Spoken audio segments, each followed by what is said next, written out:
I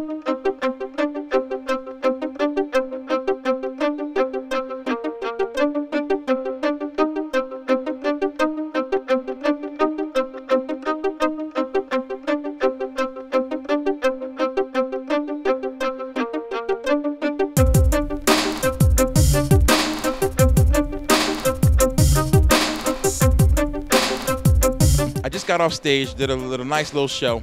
Now I'm here just hanging out. I want to enjoy the rest of the con and stuff, so hopefully I'll get to do that.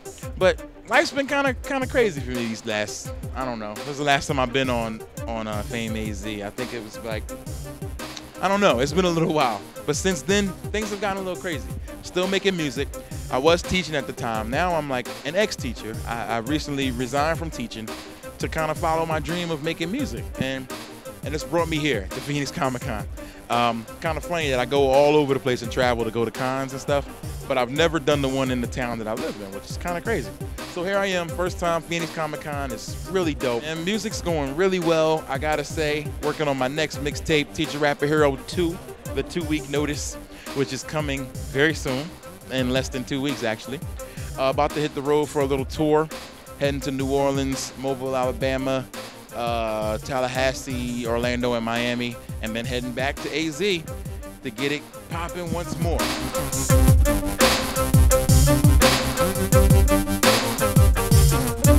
This is a photograph of my son, myself, my son Adam. He came to visit me one day on the set, and they snuck him off into the makeup department. They put the ears on him, and they sent him out on the set. But I said to the director, I think that we should have something the Vulcans do when they break. I'm looking for ways to build interesting aspects of the Vulcan culture. And he said, well, what do you mean? I said, well, humans, we shake hands with each other when we meet. Asians bow to each other. Military people salute each other. Vulcans should have a greeting of some kind. I said, what do you want to do? Well, I reached back into my childhood as a Jewish kid in Boston, going to the synagogue on the high holidays with my family. I'm sitting with my grandfather and my father and my brother in the men's section. And there comes a point in the service where the Kohanim, they're called, they're the members of the priestly tribe of the Hebrews, get up to bless the congregation. And the blessing is one that we know from the Old and the New Testament. May the Lord bless you and keep you. May the Lord cause his countenance to shine upon you. May the Lord turn his graciousness unto you and grant you peace. So these guys are up there, and they're going to bless the congregation. My dad says to me, don't look. So I'm 8 years old, and there's something strange going to happen, so I snuck a peek. And these gentlemen up there they're kind of an ecstasy, almost like a revival meeting. They're shouting this prayer, chanting it and shouting it in Hebrew, 5 or 6 of them. And I snuck this peek, and what I saw looked something, this is a demonstration of me showing you what they look like. It was like that. They've got their heads covered with their prayer shawls, and their hands out over the congregation, towards the congregation like that, you see. And it's a magical thing. Every time I do that, flash bulbs go off.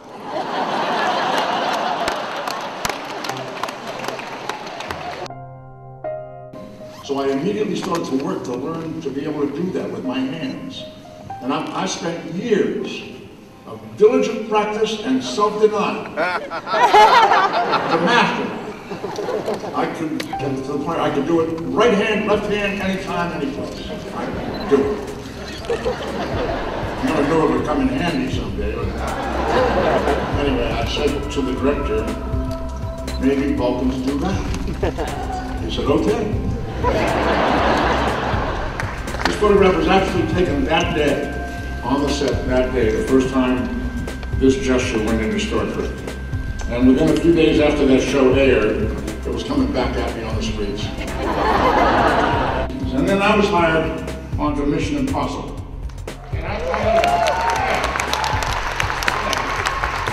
It was interesting work. I got to play European dictators, South American dictators, Asian dictators. And then after a while, I got to meet, again, European dictators, South American dictators. And I got kind of bored, frankly. And I said, I think I've got enough of this, please let me out. And they did.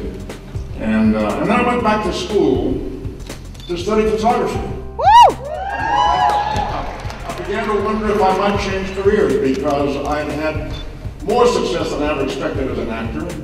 And I thought there's a career there for me if I want it, but I want to explore this photography thing, which I had loved since I was a teenager. So I went to school and I studied photography and I started carrying cameras around.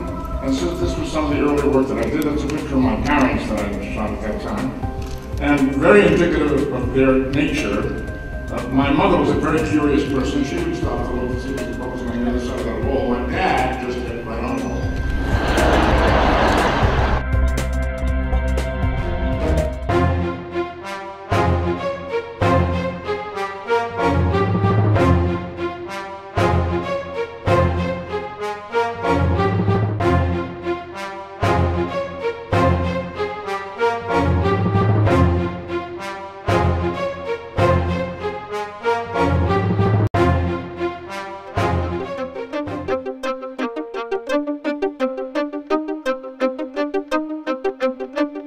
My name is Michael Flores. I'm the creator of Western X.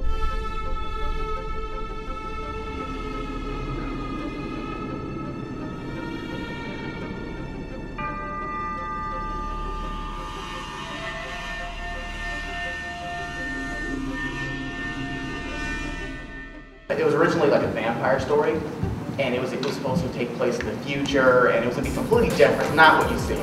And I realized that it was like a post-apocalyptic where the world was basically ran by vampires, and I didn't have a budget for that. I knew I didn't, so I reworked the script. It took me about, I don't know, 8 to 12 weeks to kind of change things out, rip out all the vampire elements. There are some vampire elements still left in. So yeah, it was. What was the question?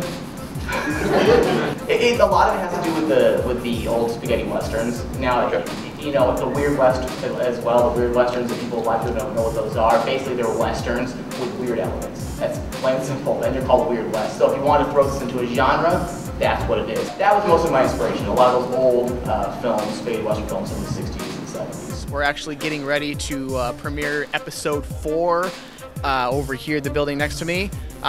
It's been about, what, a year and a half in the making for these episodes. Episode 4, our standing sets is Goldfield, Ghost Town. We shot a lot there, and then we shot, all of our exterior shots are from episode 4 through 18, actually it's not 16, 4 through 18 is all Goldfield, and then we also, a lot of our interior shots that we don't do in a green screen, we do at rawhide. I was trying to figure out how we were going to get a different looking landscape, because I didn't want to like just have the usual like landscape of Arizona, because a lot of people said, why don't you just use Arizona? I mean, you live in Arizona that has a huge landscape of western looking cool areas, and I want something that wasn't seen all the time or seen at all. A lot of the backdrops you'll see are actual model sets that I built in my garage. Pretty big, takes up my whole garage, and we just built that from scratch. It took probably about close to 6 months.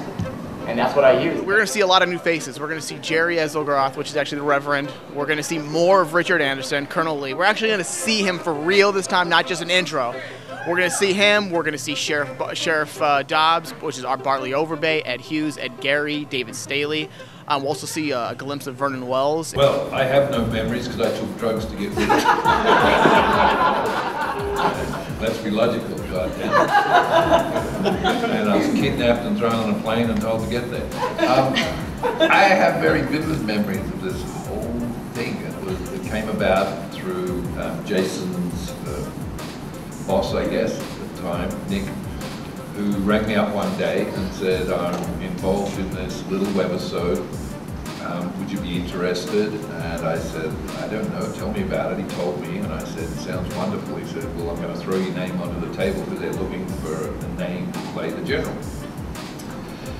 And the next phone call I got was from Michael, who didn't quite know how to talk to me. So everybody kept trying to pretend I was a star, which intrigued me immensely. And then I turned up on the set, and it was like bloody Halloween week. I was picked up in a limousine, and I was like, oh, you've got to be kidding me. Drove me to the set. I had the biggest trailer I've seen in a long time. Everybody else in the crew was like sitting out in the sun baking, and I had this great trailer to myself, which I could have put 3 families in. And more food than I've ever seen in my life.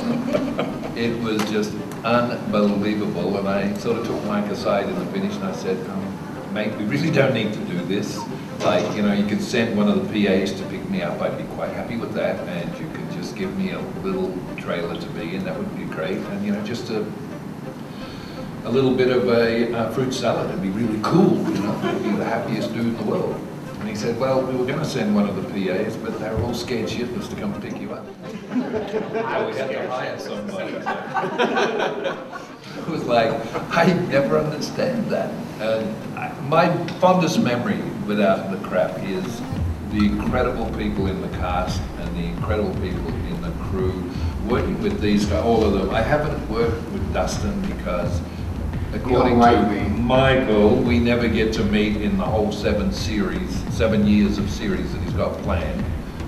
But working with the rest of them, having him play my son is just unbelievable. He's so cool. And everybody else was... You don't have to lie. Okay, they're all assholes. But no, the thing that I most remember is that the first thing that we did was 2 stories off the ground on a platform that was 18 inches wide with no guardrail. And we had to walk around on it. I had to kind of shirt front him and then spin on 2 other guys. And the one thought in your mind was, if you step sideways, they will be picking your body up. And you'll flatten a couple of PAs or standing who were standing underneath it going, oh, please God, don't. To me, it's one of the best things I've been involved in for a long, long time, and I love it. We have a lot of people waiting to see them, and I'm excited myself to see a little bit of the reaction that we get. So it's definitely a different version of what we've seen so far, a lot different than the first 3 episodes. So we slow it down a little bit.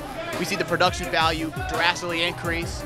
So it's going to be a good time. www.westernartshow.com. Don't forget, Life After Lesson Plans, every Sunday. The hip-hop reality documentary show, which will always be at my YouTube page, which is youtube.com/random2G. Number 2, letter G. Every Sunday, great episodes. I film myself just basically going through life after music, or not after music, but after teaching and going into the transition of music. It's really good for anybody who loves music, as well as anybody who's just into education, anybody who's just curious about how the mind of an artist works. It's a really good show. I've been doing it for, what, 5 weeks now, so we're on episode 6, which will air tomorrow, next Sunday, and it's just been crazy. You know, I'm trying to keep myself busy, so on top of making music, I'm doing videos, I'm having a lot of fun working on music, and just trying to enjoy life. So I thank you all for tuning in. I got to thank Fameaztv and everybody at the squad who has always looked out for me from day one. Like, I've been recording and doing promo stuff with you guys for years now. So I got to thank you guys for that support, man. Keep it local. Random, aka Mega Ran. You can always catch me at megaran.com. And I'm out. A's up. Peace.